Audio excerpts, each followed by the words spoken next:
சிம்ம ராசி அன்பு சொந்தங்களுக்கு வணக்கங்க. எல்லாரும் எப்படி இருக்கீங்க? ஊர் உலகத்தில் இருக்கிற எல்லாருடைய நன்மைக்கும் பாடுபடுவீங்க. ஆனால் தனக்குன்னு ஒரு விஷயம் வந்துச்சுன்னா அதை கண்டுக்கவே மாட்டீங்க. அப்படி உங்கள் மேலே யாராவது அக்கறை வச்சு கேட்டால் பரவாயில்ல விடு பார்த்துக்கலாம் இப்படின்ட்டு நகர்ந்து போயிடுவீங்க. சிம்ம ராசி ஆண்களாக இருந்தாலும் சரி, பெண்களாக இருந்தாலும் சரி, ஆனால் தன்னை சார்ந்தவங்க எல்லாரும் நல்லா இருக்கணுங்கிறதுல ரொம்ப கவனமாக இருக்கக்கூடியவங்க.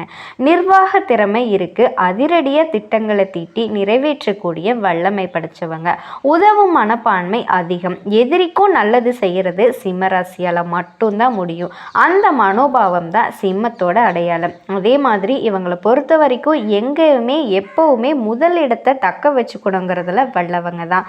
பேராசை கிடையாது. உண்மையா உழைப்பால உயர்வுக்கு போகணும். அந்த இலக்குங்கிறது அவங்க கிட்ட தான் முதலிடம். ஏன்னா தலைமை பண்பு தாங்கிறதுல இவங்களை யாராலையும் குறைச்சி எடை போடவே முடியாதுங்க. அரசராக இருந்தாலும் கூட அதிகாரியாக, படைத்தளபதியாக, இப்படி முக்கியமான பொறுப்புகளுக்கு இவங்களை நீங்கள் ஃபிக்ஸ் பண்ணலாம். இந்த சிம்ம ராசியை பொறுத்த வரைக்கும் வீட்டில் இருந்தால் அந்த வீட்டோட மொத்த பொறுப்பும் அவங்கள தலையில் இருக்கும். அதே மாதிரி அவங்க ஒரு இடத்துல வேலை பார்க்குறாங்க அப்படின்னா அந்த இடத்தோட மொத்த நல்லது கெட்டதுமே இவங்க தான் பார்த்துக்குவாங்க. எல்லா விஷயத்தையும் தெரிஞ்சு வச்சுருப்பாங்க. ஒன்று இல்லை, ஒரு அரசு அலுவலகமே இருக்குன்னு வச்சுக்கோங்க. இவங்க வேலை பார்த்துட்டு இருக்காங்கன்னா ஒரு சாதாரண கிளர்க்காக ஏதாவது ஒரு சின்ன வேலை பார்த்துட்டு இருந்தாங்க அப்படின்னா அந்த மேலதிகாரிகளுக்கு தெரியாத விஷயங்கள் கூட அந்த மேலதிகாரிகளே ஒரு சில விஷயங்களுக்கு இவங்க கிட்ட ஆலோசனை கேட்கக்கூடிய அளவுக்கு இந்த சிம்மம் சிகரம் தொட்டு வச்சிருப்பீங்க. ஆனால் அவங்களுடைய தேவைக்காக உங்களோட ஒட்டுமொத்த உழைப்பையுமே சுரண்டிக்குவாங்க. உங்களுக்கான அங்கீகாரத்தை எந்த இடத்துலையுமே யாருமே கொடுத்திருக்க மாட்டாங்க. இருந்தாலும் சிம்மம் அவங்க சின்னவங்களோ பெரியவங்களோ, இருக்கப்பட்டவங்களோ இல்லாதவங்களோ, மேலதிகாரியோ கூட வேலை பார்க்குறவங்களோ இல்லை நமக்கு கீழே இருக்கிறவங்களோ உதவின்னு கேட்டு வந்தால் எல்லார்கிட்டையுமே ஒரே மாதிரி தான் நடந்துக்குவாங்க. ஆனால் எதிரிக்கு கூட உதவும் எப்பேற்பட்ட உயர்ந்த உள்ளம் படைச்சவங்க தாங்க இந்த சிம்ம ராசிக்காரங்க. இன்னும் ஒரு படி மேலே சொல்லணும்னாக்க வாழ்க்கையில் ஏதாவது சாதிக்கணுங்கிறதுல ஒரு மாதிரி துடிப்போட வளம் வரக்கூடியவங்க தான் இந்த சிம்ம ராசி. உங்களை பொறுத்த வரைக்கும் தலைப்பு பார்த்துருப்பீங்க. 38 ஆண்டுகளுக்கு பிறகு பாம்பு ரூபத்தில் வரும் சிம்மம். திடீர் திருப்பங்களுக்கு தயாராயிருங்க. 48 நாட்களில் இந்த விஷயங்கள் எல்லாமே உங்களுக்கு நடந்தே தீருங்க. அது என்ன ஏதுங்கிறத தெளிவாக பார்க்கலாம். பாம்பு ரூபம் அப்படின்னாவே, திடீர் திருப்பம் அப்படின்னாவே பயப்பட வேணாங்க. இந்த பொண்ணு எதை பற்றி பேசுது அப்படிங்கிற யோசனை உங்களுக்கு இப்போ இருக்கோ அது திருக்கணித பஞ்சாங்கத்தின் படியும் சரி, இந்த வாக்கிய பஞ்சாங்கத்தின் படியும் சரிங்க. ராகு கேது பெயர்ச்சி தான் உங்களுக்கு இப்போ ஒரு நல்ல மாற்றத்தை கொடுக்க போகிறாங்க. பொதுவாகவே இந்த விஸ்வாவசு வருஷம் சித்திரை மாதம் தொடங்கி இருக்குங்க. இந்த நாளில் இந்த வருஷம் நிறைய பேருக்கு நிறைய பலன்களை கொடுக்க போகுது. ராகு பகவானை பொறுத்த வரைக்கும் அஷ்டமஸ்தானத்திலிருந்து களத்திரஸ்தானத்துக்கும், கேது பகவான் தனவாக்கு குடும்பஸ்தானத்திலிருந்து உங்கள் ராசிக்கும் மாறுறாரு. பொதுவாக சொல்லணும்னாக்க நமக்கு நடக்கக்கூடிய நல்லதுக்கும் கெட்டதுக்கும் நம்ம ஜாதகத்தில் இருக்கக்கூடிய நவ கிரகங்களுடைய அமைப்பு அப்படிங்கிறது நம்ம எல்லாருக்குமே தெரியும். அந்த வகையில் இந்த வருஷத்தில் ஒரு சில கிரகங்களை மாற்றமாக்குறாங்க. முக்கியமான சிறப்புன்னு பார்த்தா இந்த வருஷத்தில் சனி பெயர்ச்சி நடக்குதுங்க, குரு பெயர்ச்சி நடக்குது, ராகு கேது பெயர்ச்சியும் நடக்குது. ஒரே ஒரு வருஷத்தந்த 3 கிரகமும் பெயர்ச்சி ஆகுதுங்க. ரொம்ப முக்கியமான விஷயம் இது. நம்ம மாதிரி எல்லோருடைய வாழ்க்கையிலையுமே தாக்கத்தை ஏற்படுத்தும். அந்த வகையில் ராகு கேதுங்கிறவங்க நிழல் கிரகங்களாக வலம் வராங்க. இவங்க எப்படி உருவாங்குறாங்கன்னா சந்திரன் மற்றும் சூரியனால், அதாவது கிரகணம் ஏற்படும் போது உருவாகக்கூடியவங்க தான் இவங்க நிழல் கிரகங்கள் ராகு கேது. இந்த ராகு கேது 2 பேருமே என்ன பண்ணுறாங்கன்னா பெரும்பாலுமே தீங்க மட்டும்தாங்க செய்வாங்க அப்படிங்கிறது நம்ம எல்லோரோட கருத்து. ஆனால் ராகுவை பொறுத்த வரைக்கும் என்னதான் நிறைய பாதிப்புகளை உங்களுக்கு இத்தனை நாள் ஏற்படுத்தி இருந்தாலுமே உங்களுக்கு இப்போ நல்ல பலன்களை அள்ளி கொடுக்க வேண்டிய நேரம். இந்த ராகு கேது அப்படிங்கிறவங்க பாதிப்பு மட்டும்தான் ஏற்படுத்துவாங்க அப்படிங்கிறது மக்கள் நம்ம நினைக்கிறோம் இல்லையா? அப்படி நிச்சயமாக கிடையாதுங்க. நல்லதும் செய்வாங்க, தீமையும் செய்வாங்க. இவங்களுக்கு தனியாக குணாதிசயம் கிடையாது. இவங்க இருக்கக்கூடிய இடத்துக்கு தகுந்த மாதிரி குணாதிசயங்களை எடுத்து செயல்படுவாங்க. அந்த வகையில் இத்தனை நாளாக சிம்மம் பெரிய பிரச்சனையில் மாட்டிக்கிட்டு மோசமான நிலையில் வாழ்ந்துட்டு இருந்த உங்களுக்கு அதிர்ஷ்ட பலன்கள் கிடைக்க போகுதுங்க. மிகப்பெரிய சந்தோஷம் கிடைக்க போகுது. அந்த வகையில் தான் ராகு கேது பயிற்சி அமைய போகுது. அதாவது சிம்ம ராசியை பொறுத்த வரைக்கும் உங்களுடைய வாழ்க்கையில் அதிகமான பிரிவுகளை சந்திச்சிருப்பீங்க. அதாவது சொந்த பந்த உறவுகளை பிரிஞ்சிருப்பீங்க, காதல் உறவுகளை பிரிஞ்சிருப்பீங்க, குடும்பத்தாரை பிரிஞ்சிருப்பீங்க. இந்த மாதிரி அதுக்கு அடுத்ததாக தொழில் ரீதியாக, அப்புறம் வேலை ரீதியாக குடும்பத்துக்குள்ள பிரிவு ஏற்பட்டிருக்கும். ராகுவை பொறுத்த வரைக்கும் இப்போ 7ஆம் இடத்துல அமர்ந்து குரு பார்வையும் இருக்கிறதுனால அது குடும்பத்தோட ஒற்றுமையை பெருசாக எந்த விதத்துலையும் பாதிக்காதுங்க. புதுசாக தொழில் தொடங்குறதுக்கான வாய்ப்புகளும் இருக்குது. பெரிய பெரிய சங்கங்கள் அமைப்புகளில், அதாவது இந்த சமுதாயத்தில் புதிய பொறுப்புகள் உங்களை தேடி வரும். ஒரே நேரத்தில் பல தொழில்களில் ஈடுபடுறதுக்கான வாய்ப்பும் இருக்குது. உங்கள் ராசி மற்றும் லக்னத்தில் கேது வர்றதுனால தொழில்நுட்பம் சார்ந்த பணிகளில் புதிய உச்சம் தொடுவீங்க. ஏஜென்சி சம்மந்தப்பட்ட தொழில்களில் உங்களுக்கு உயர்வு இருக்குது.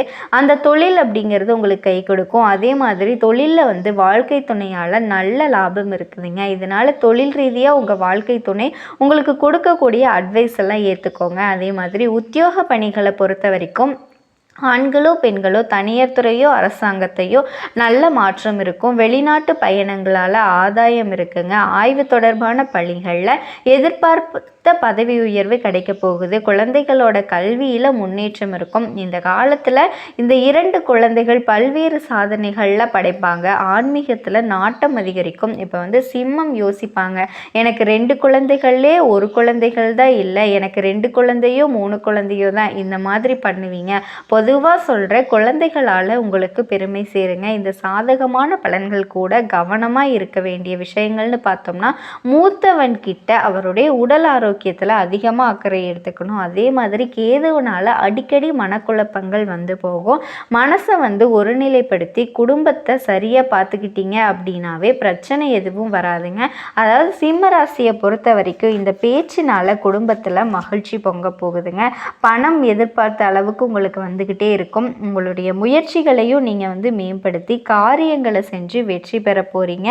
புதிய சேமிப்பு திட்டங்களில் ஈடுபடுவீங்க. சிலர் புதுசாக வீடு வாங்கி கிரக பிரவேசம்லாம் செய்வீங்க. உங்களுடைய அசாத்திய துணிச்சல்னால மற்றவங்க செய்ய முடியாத விஷயங்களை கூட சர்வசாதாரணமாக நீங்கள் செஞ்சு முடிப்பீங்க. மறக்க முடியாத விதத்தில் அரசு வழிகள் சில சலுகைகளில் கிடைக்கும். முக்கியமானவங்க கிட்ட பேசுகிறப்ப உங்களுடைய அறிவாற்றலை வெளிப்படுத்துவீங்க. அந்த வாய்ப்புகளில் உருவாகும். அதே மாதிரி சிம்ம ராசிக்காரங்க கொடுத்த வாக்கை எப்பாடுபட்டாவது காப்பாற்றிடுவீங்க. அதே மாதிரி உங்ககிட்ட மற்றவங்க சொன்ன ரகசியங்களையும் காப்பாற்றுவீங்க. இதனால் நண்பர்கள்கிட்ட நல்ல மதிப்பை பெறுவீங்க. அதே நேரம் இந்த காலகட்டத்தில் உங்ககிட்ட பணம் வாங்கினவங்க நன்றி பாராட்டுறது குறைவாகவே இருக்கும். அதாவது கொஞ்சம் கூட நன்றி விசுவாசம் இல்லாமல் சில வேலைகளை எல்லாம் அவங்க செய்வாங்க. அதை பெருசாக நீங்கள் எடுத்துக்க மாட்டீங்க. போடா, என்கிட்ட உதவி வாங்கிட்டு நீ வாழ்ந்துட்டு இருக்க, அந்த மாதிரி சிம்மம் கடந்து வந்துடுவீங்க. அதே மாதிரி உடல் உபாதைகளை பொறுத்த வரைக்கும் நீங்கள் அலட்சியப்படுத்தினீங்க அப்படின்னா பெரிய மருத்துவ செலவுகள் செய்யறதுக்கு வாய்ப்பு இருக்குது. ஸோ அதனால் சின்னதாக ஏதாவது உடல் சோர்வையோ உணர்ந்தா கூட சரிங்க, உடனடியாக மருத்துவரை போய் பார்த்துட்டு வாங்க. இது உத்தியோக பணிகளில் இருக்கிறவங்களுக்கும் உயர் அதிகாரிகள் ஆதரவோட எதிர்பார்த்த இடமாற்றங்கள், பதவி உயர்வு, இந்த மாதிரியான விஷயங்கள் நீங்கள் எதிர்பார்த்துட்டு இருந்தீங்க இல்லையா, அது எல்லாமே இப்போ ஈஸியாக கிடைக்க போகுது. இதனால் மகிழ்ச்சி பொங்கும், மனநிறைவு பெறும், மறைமுக வருமானங்கள் பெருகும். சிலர் விருப்ப ஓய்வின் மூலமாக உத்தியோகத்தில் இருந்து விலகி தொழில்னாலோ வியாபாரத்தினாலோ ஈடுபடக்கூடிய வாய்ப்பு இருக்குது.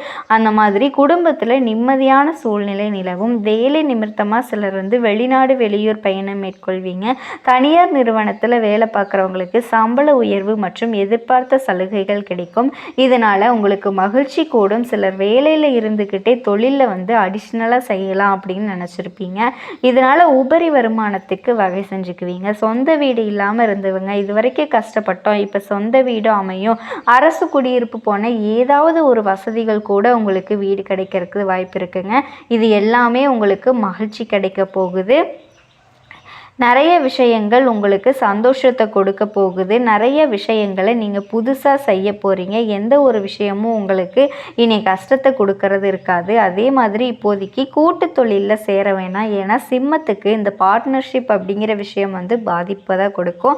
அதே மாதிரி இப்படி பண்ணலாம், அப்படி பண்ணி சீக்கிரமாக முன்னேறலாம் யாராவது அப்படின்னு உங்களுக்கு ஆசை வார்த்தை காட்டுவாங்க அப்படின்னா தப்பி தவறி கூட அந்த தப்பை நீங்கள் செஞ்சிடாதீங்க. அங்கீகாரம் இல்லாத நிறுவனங்களில் பணம் போட்டுறாதீங்க.